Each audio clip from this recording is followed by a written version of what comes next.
यह कहानी है बेटी या बहू।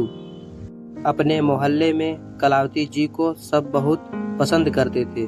वह जितनी अच्छी गृहिणी, पत्नी और माँ थी, उतनी ही अच्छी दोस्त और पड़ोसी। बहुत ही कायदे और समझदारी से उन्होंने अपने बच्चों को पढ़ाया, लिखाया और बड़ा किया था।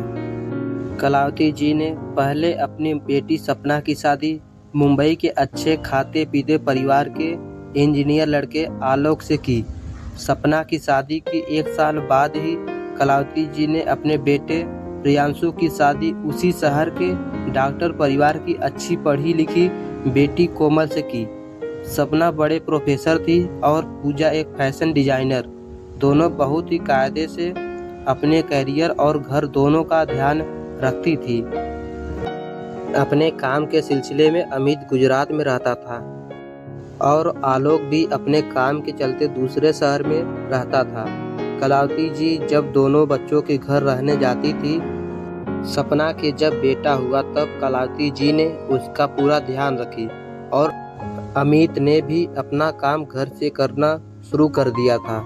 वह हर तरह से सपना का साथ देता और उसका ध्यान रखता था। कलावती जी यह सब देखकर बहुत खुश हुई थी कि उनका दामाद उनकी बेटी का कितना ध्यान रखता है।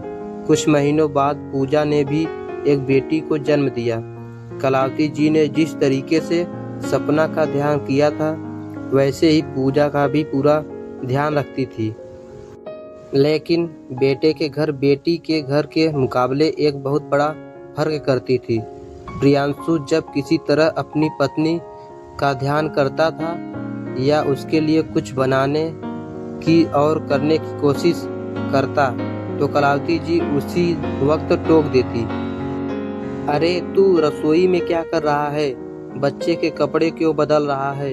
या फिर बेचारा प्रियांशु, मेरा बेटा रात को सो भी नहीं पाता बच्चे की रोने की वजह से। यहाँ तक कि 3 दिन की छुट्टी के बाद प्रियांशु के पीछे पड़ गई थी।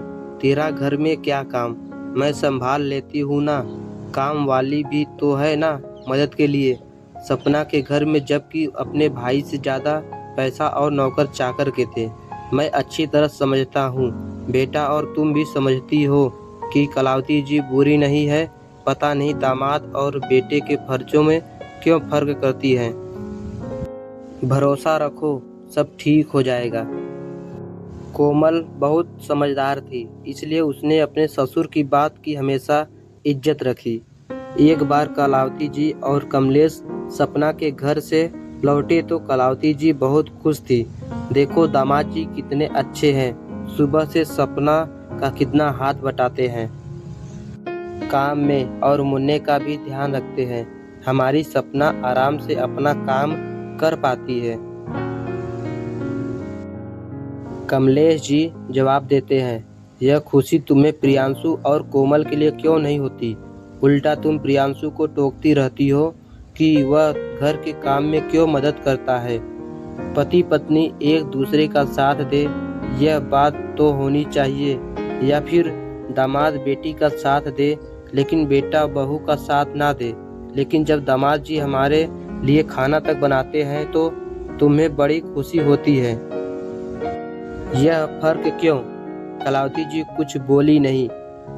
कोमल ने बताई, मैंने 1 महीने की छुट्टी और ले ली है, आप चिंता ना करें। कलावती जी को बाद में पता चला कि उनकी वजह से कोमल की तनख्वाह में कटौती की गई है।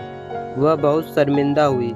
कोमल की दिन रात की सेवा से कलावती को महीने से पहले ही चुस्त दुरुस्त हो गई।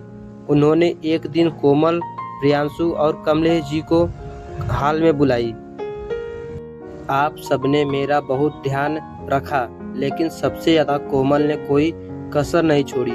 मैं माफ़ी चाहती हूँ कोमल। मैं हमेशा यह सोचती रही कि दामाद जी बहू से बढ़कर होते हैं। दामाद जी को मेरी बेटी का ध्यान रखना चाहिए, लेकिन बेटे को बहू का नहीं। अगर दामाद जी से बेटी की खुशी है तो बहू से बेटे की क्यों नहीं? तुम्हें दुखी करके मैंने अपने बेटे को भी दुखी करा। मुझे माफ़ कर दो आप सब। कोमल ने अपनी सास का हाथ पकड़कर अपने सर पर रखी और आंखों में आंसू की नमी के साथ मुस्कुराई। उस दिन सभी खुश थे कि कलावती जी को बहू और दामाद दोनों की अहमियत पता चली। मित्रों, आजकल का समाज यही कहता है कि बहू या बेटी एक समान होती है, कोई भेदभाव नहीं होना चाहिए। मित्रों, कहानी कैसी रही आप लोग ज़रूर बताएं।